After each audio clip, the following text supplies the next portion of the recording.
Hi everyone. Today we'll be reading a story called Yes, Virginia, There is a Santa Claus. It's by Chris Hall, pictures by James Bernardin. And we have a special guest here with us. Snoopy's gonna listen to the book too. This book is based on a true story that happened to a little girl in New York City in the year of 1897. So she wrote a letter to the editor, Is there Santa Claus? Here we go. Christmas time is full of joy and happiness, usually. But one year long ago, Christmas wasn't very happy at all. Times were hard in New York City, and the weather was especially cold. People hurried through the streets, bundled up against the chill. No one stopped to smile or say hello. Christmas was just a few weeks away, but nobody even seemed to notice.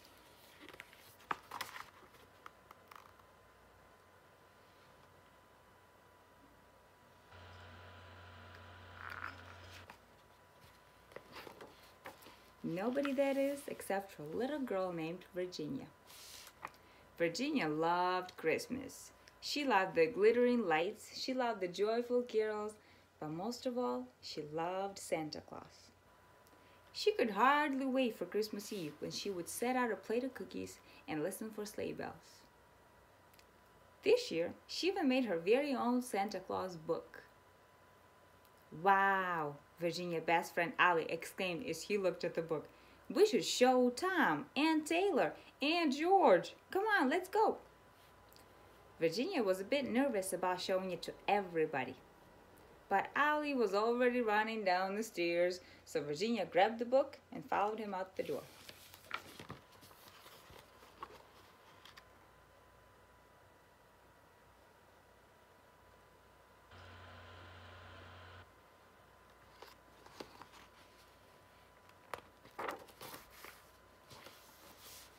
At the park, the other children gathered around to see Virginia's book.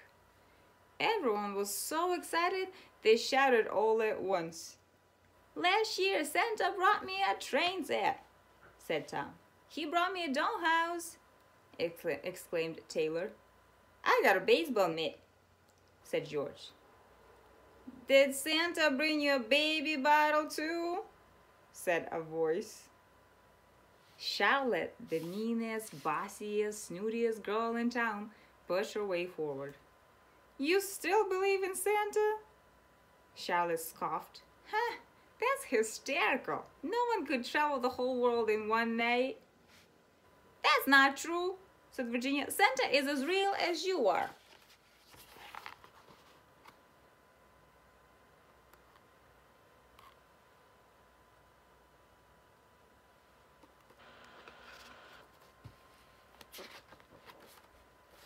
"It's baby stuff," teased Charlotte as she grabbed Virginia's Santa Claus book. With a laugh, she held it high above her head. "Give it back," said Virginia. "Stop it," shouted Ollie, rushing to help. But Ollie tripped and bumped into Virginia, who crashed into Charlotte, who lost her grip on Virginia's book, which landed in the mud with a splat. Charlotte laughed aloud. "Face it, Virginia," she sneered. "There is no Santa Claus." Virginia cradled the wet, muddy book in her hands. She knew in her heart that Charlotte was wrong. "There is a Santa Claus," she thought to herself, "and I'm gonna prove it."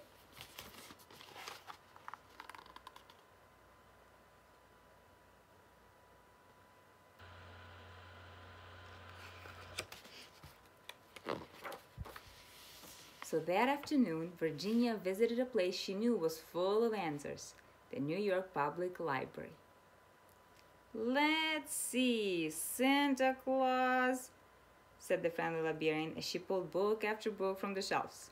"Ah, in England, his name is Father Christmas.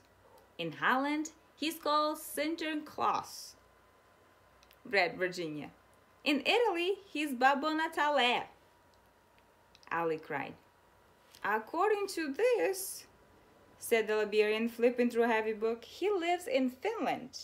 No, wait, Greenland. And he has a giant goat, Ali shouted. Virginia looked at the piles of books on the table. She was frustrated. This is all interesting, she said, but none of it tells me if Santa is real.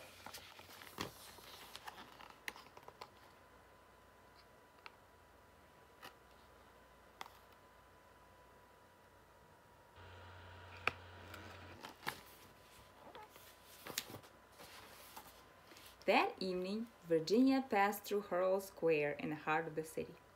A man with a beard and red hat stood on a street corner. Virginia's heart leaped.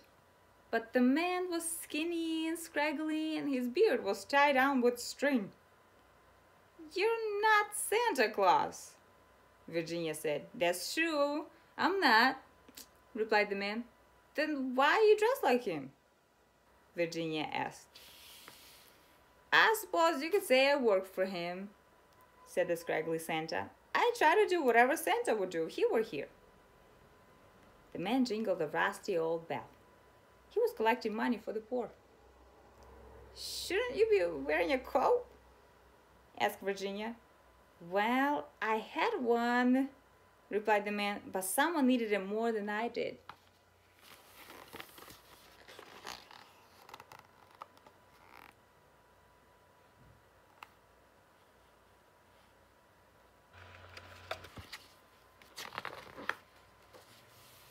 That night, Virginia asked her father, "Is there really a Santa Claus?"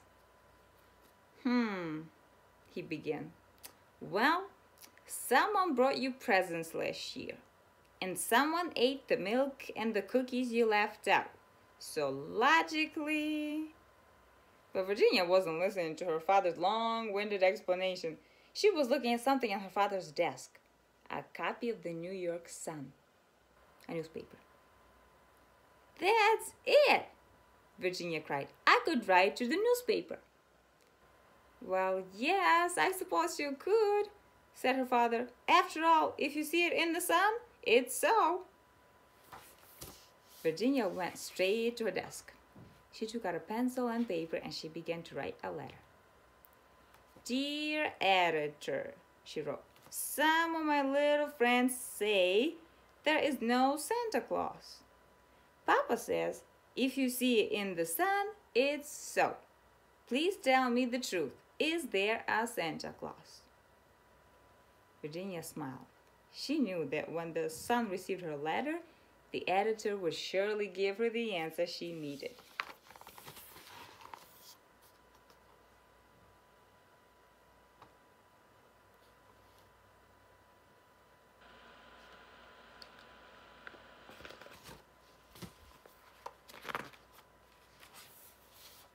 A few days later, Virginia's letter arrived at the newspaper's office. "Santa Claus?" growled Francis Church, editor of the Sun. "This is preposterous. We report facts, not fantasies." "I don't know, sir," said Louis, Mr. Church's assistant. "Maybe you should answer it." "Louis, people rely on this paper for the truth," said Mr. Church. "We need to maintain our credibility." "But she's only a child," Louis pleaded. "Everyone grows up sometime," Mr. Church said coldly. He tossed Virginia's letter down the garbage chute, which shut with a loud clang.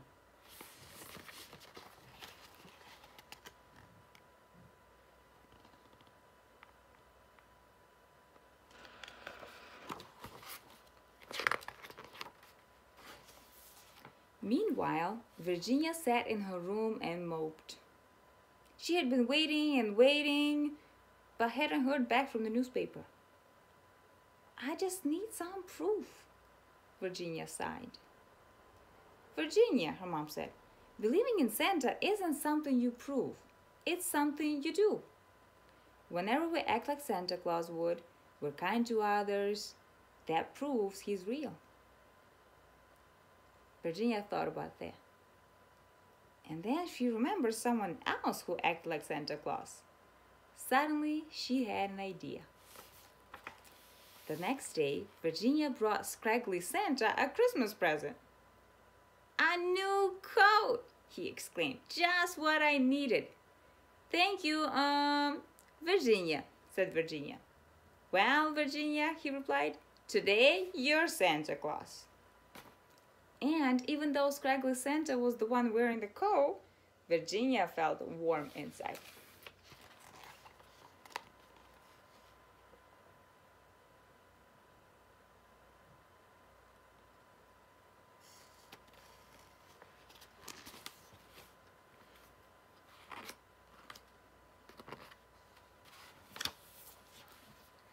"Isn't that adorable?" said a familiar voice. Virginia turned to see Charlotte standing nearby. On her face was a nasty smile, and in her hand was a crumpled letter. "I found this outside of the newspaper's office," Charlotte said, "in a garbage can." Virginia felt a hole in the pit of her stomach. The newspaper had thrown her letter away. She couldn't believe it. With tears in her eyes, she ran away as fast as she could.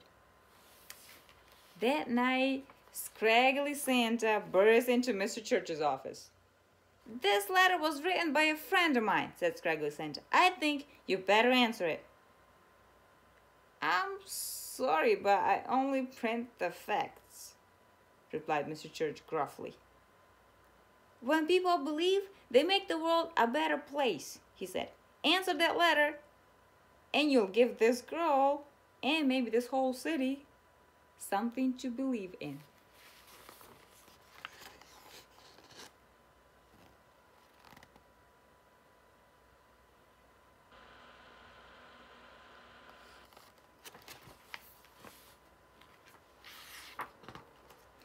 That night, Mr. Church didn't go home. Long after everyone else was asleep, he sat in his office thinking about what Scraggly Santa had said. "If you see it in the sun," he mumbled to himself, "it's so." Virginia wasn't sleeping either. She felt like everything she loved, presents, Christmas, Santa Claus, just didn't matter anymore. "Baby stuff," she sniffed sadly.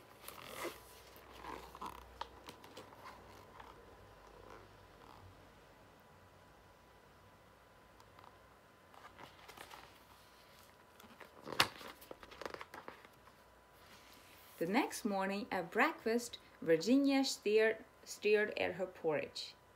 She didn't feel like eating. She didn't feel like doing anything.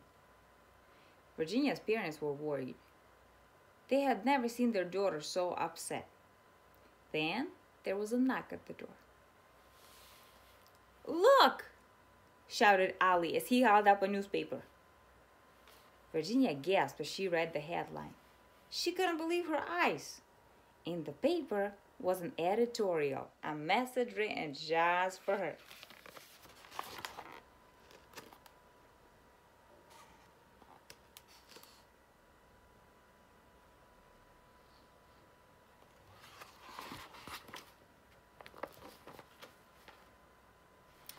"Virginia, your little friends are wrong. They do not believe except for what they see. Yes, Virginia, there is a Santa Claus. He exists as certainly as love and generosity and devotion exist. How dreary would be the world if there were no Santa Claus? It would be as dreary as if there were no Virginias. There would be no childlike faith then, no poetry, no romance. The eternal light with which childhood fills the world would be extinguished. No Santa Claus? Thank God he lives, and he lives forever. 1,000 years from now, Virginia, nay, 10 times 10,000 years from now, he will continue to make glad the heart of childhood."